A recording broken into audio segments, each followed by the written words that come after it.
Hello, this is Dawn Schuler with writingfromyoursoul.com, and we are getting very close to tonight's intro webinar to create your own Power Words Oracle deck. Just have to do a few administrative things, and then we will be ready. All right. All right. So for those of you who know me, and if you've been following me for any amount of time, you know that I talk about power words. And for me, these are words that almost have a power over you. So when I first came up with this idea back in, I think, 2006, I came up with these list of words. There were things like sacred, writing, connection, relationships, love, quiet, space. I may have said those already because they keep coming up for me over and over. And there was a list of about probably 20 to 30 words. And when I posted those on my blog those many years ago, I thought, wow, anybody who reads those is going to see right into me. They are so going to know exactly who I am. And that was vulnerable, and that was a little scary, but I realized there was power in those words.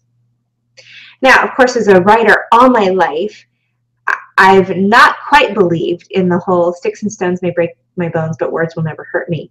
Words do hurt because they have power.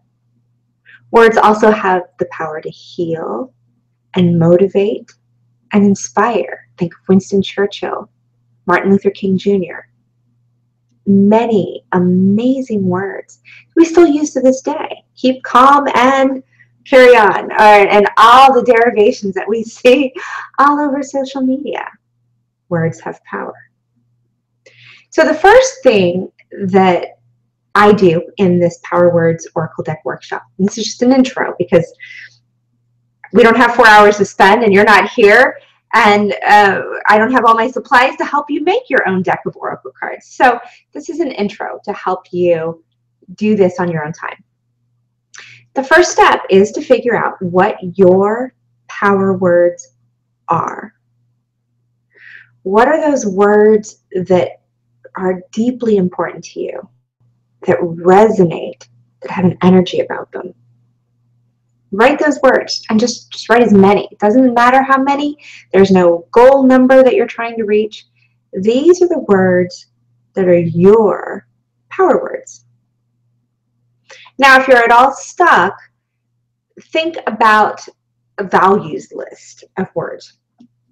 And if you've been around coaches or you're a coach yourself, especially in the life coaching world, then you've seen these before. And it's a long list of words that is a way for you to say, these are my most important values. So power words and values sort of can be the same thing, not always. I will say that from my list of power words that are consistent and keep coming up over and over and over, I've realized that I can connect my top 3 values to my power words, and they are connection, authenticity, and sacred space.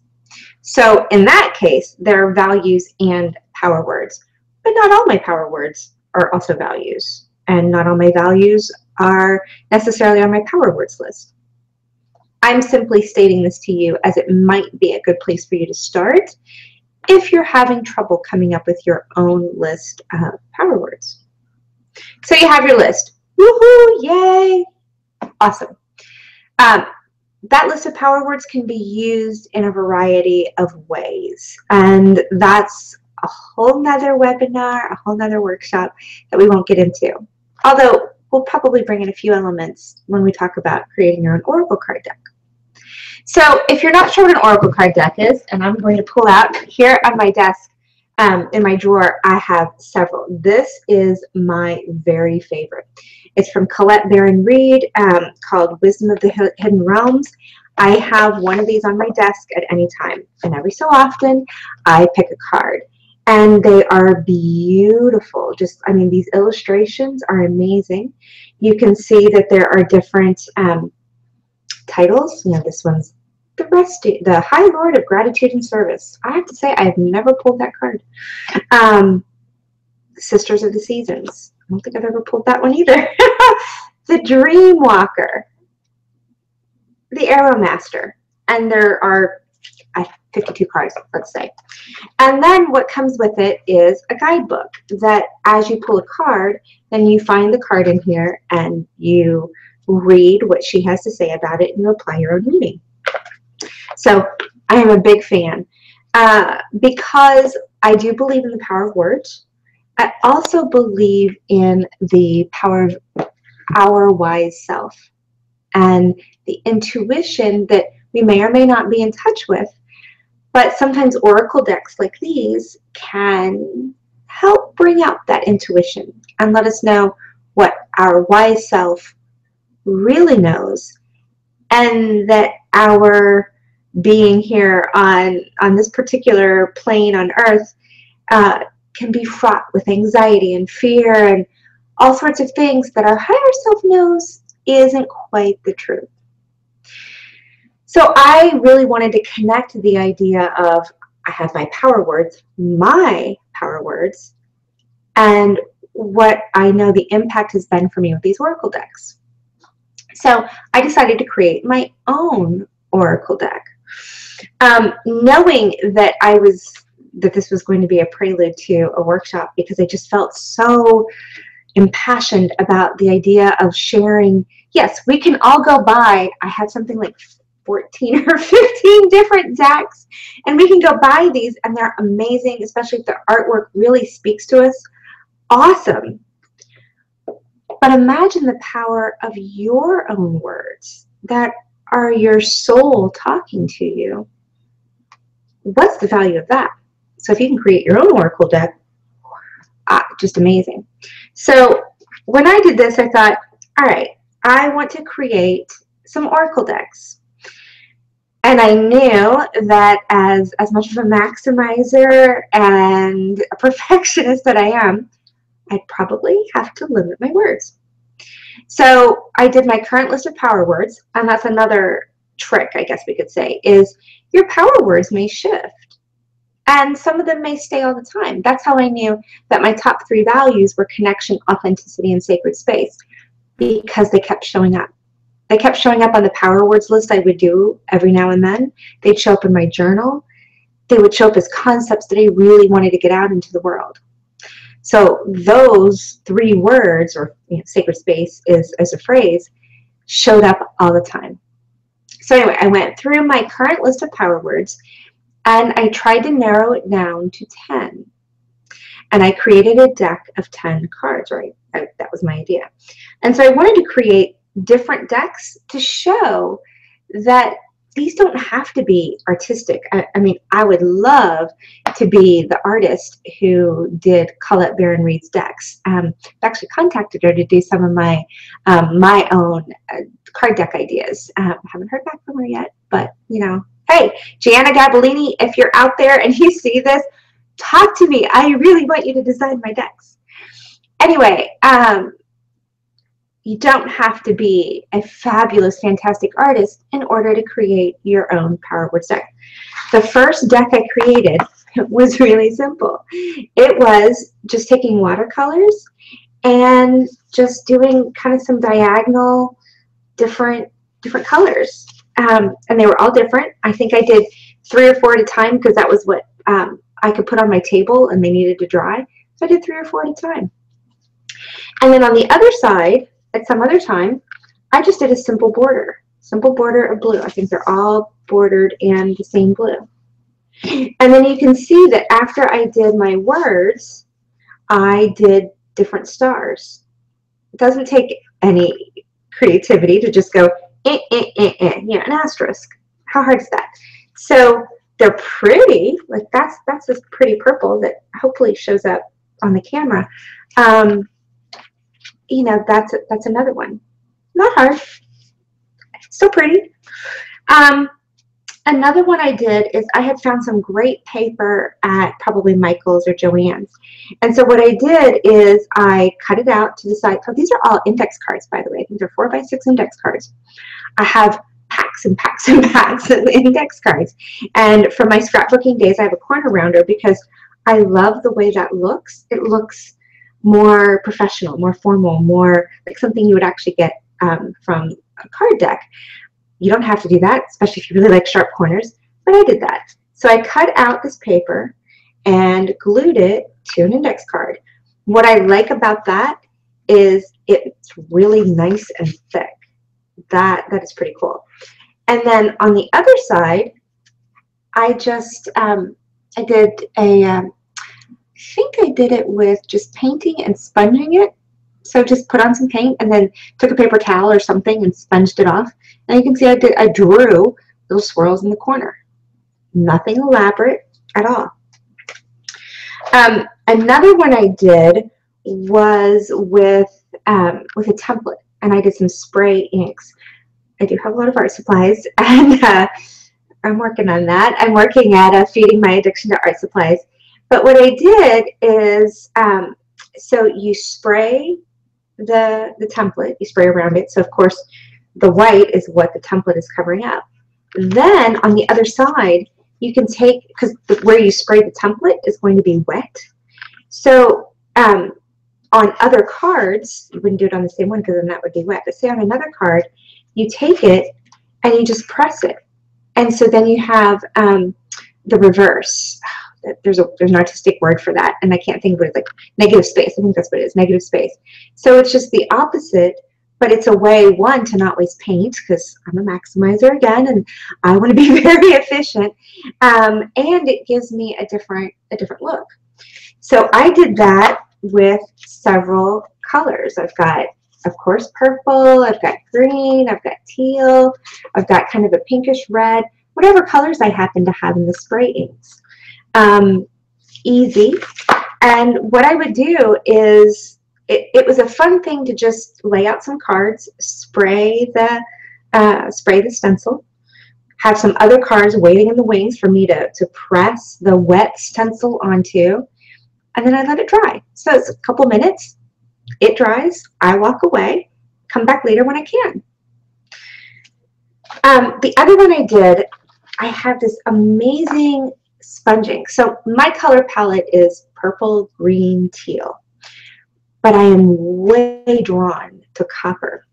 So I have this really cool copper, it's not even an ink, it's like a spongy, like I take a sponge and I use it to apply. So I think first I painted the background, kind of this gold color, and then when it was dry, I took that cool spongy metallic copper and I did the edges. And then I took copper paint, and I had another stencil, a Celtic stencil, because I'm all about Celtic, and put that in the middle. So all those cards are the idea is that they're the same. As you can see from the other card deck, some of them were the same. Like this deck has all the same paper. And then others of it were the same idea, but different colors. Anything goes, whatever you want. Then after I had this as my design, you think about a card deck, like even a plain card deck, is that one side it's all the same design, and then the other side is, you know, the ace of spades or the two of diamonds or whatever. So then on the other side, I just did another, I think it was a copper spray ink, yeah, copper, and it's metallic. So I just did a little bit of spray, and I left a space in the middle to write the word. Let me give you another idea so that you don't think that, you know, it's all about space. You know, intensity. And then I just wrote the words. I had my list of 10, and I wrote the words. There is something powerful in creating something that is all about you. Whether it's, oh, I love copper, or I love purple, green, teal, all those, you know, together, or whether it's, oh, I found some awesome paper at Michael's, you are expressing yourself in graphic, artistic form. And then you have your words, your power words. So you taking your hands and actually making something like a card deck, however the way you want it to be, and then adding your words to it, to me, infuses it with even more energy and power. So you have your list of power words. You've narrowed it down to whatever number. I chose 10 because I knew, like I said, I was going to try to create several different card decks to show as demo models, so to speak, for different ways you could do this. So I wanted to keep it reasonable. I could take any one of these decks or create a new one and do 20 words, 30 words, 40 words, 52 words, whatever it might be. There is no limit. It really is what you want, what seems reasonable to you.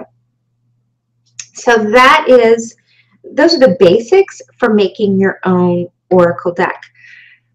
Now I want to touch upon just a little bit how to use your Oracle deck. Especially if you're not familiar with them. Like I said, I love the Colette Baron Reid's deck, and so every so often in the morning before I get started with work, I either have a very specific question or I just ask, what is it that I need to hear? What's the message that I need today?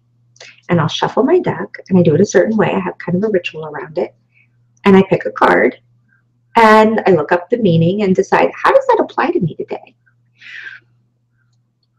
I will be honest, there are times where I pull a card and I don't like that card. If you've read any of my blog posts or articles, you'll know that there was a period of time where I was drawing the Camel Boy all the time. And the Camel Boy says, ask for help. Oh my gosh. I hated drawing that card. But I wouldn't go, oh, I don't like that card. I'm putting it back in the deck. I'm just going to draw another one. Because I felt like, my whole idea of doing this is that I feel that there's a message I need to hear. So here's the card. Here are the words. Here's the message. What can I take from that? Same thing with your Power Words Oracle deck. You can use it that same way. What word, and then the energy and the power around that word, what is it that I need to focus on today? I've also used my Power Word deck as well as other Oracle decks, especially if I'm having trouble figuring out where to go and I'm writing something. Maybe it's an article or a blog post or a sales page even. What's my guiding message?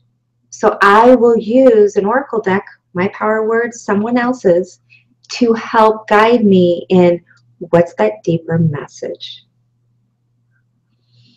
You can use your deck the same way. If you're trying to write some content, whether it be an article, a blog post, a program guide, curriculum, a flyer, an email marketing campaign, whatever it might be, what's the guiding message? Because the more of you that is in your content, the more you'll be able to connect with the people who need to hear your message. A final thing I want to say about using your Oracle deck, I created this, based on the compass rose, and I'm not sure how well this is going to show up on screen, but we'll try our best. I created a compass rose, and it has the different directions, north, south, east, west, and in my colors, purple and teal and green and blue. And with each of the directions, I associated certain words. So, for example, for north, it was magnetic, truth, guide, clarity, exact, and driven. And I had different words that I associated with the other directions. So one day I took my Power Words Oracle deck, I shuffled it, and I, in order, drew 4 cards. And I placed the first one on north, the second one on east, the third one on south, and the fourth one on west. So then I looked at the card that I drew, and that power word, whatever that meant to me, and then what was the additional information I got by placing it on that particular place on my compass rose. Our brains have to try to connect 2 things that are put together. So if you have one thing here and one thing here, your brain is going to try to figure out how they're connected. Now, obviously, 2 fingers, blah, blah, blah, easy. But when you're talking about 2 seemingly unconnected things, and then you put them together, as I said, your brain has to try to find the connection. What the result of that can be is something you've never seen before, something you never thought before. Oh, my little, truth, magnetic, driven, and I put a card there. Let's say, let me pick one. Flow. So say I put flow in the north position, truth, magnetic, driven, exact, clarity. And I'd have to think, so what does that mean to me? So I'd have to say that when I'm in the flow, when I am following my energy, then I am much more likely to have clarity and to be magnetic and to draw to me the people who need to hear my message. And I'm going to be on my true path. That's what comes up for me in the moment. Is that the truth? I don't know. But it's what my intuitive mind comes up with. And usually that first little bit is probably closest to the authentic truth inside you. So, like I said, I came up with my little spread. If you are familiar at all with Oracle decks, and you can look more information up on the internet and see what different kinds of spread. There's a 7-card spread. There's something called the something cross spread, and I can't think what the first part of that is. There are all these different spreads, and you draw the cards and you put them in certain positions, and then there's some meaning as a result of those positions. What's the deal with all this? Why is this even important? It's important because sometimes we need to get out of our own way, and we need to remember what our true purpose is, what's really important, why we're doing what we're doing. And sometimes just words can bring that all back to us. I hope that you've enjoyed this. I'd love to hear your feedback.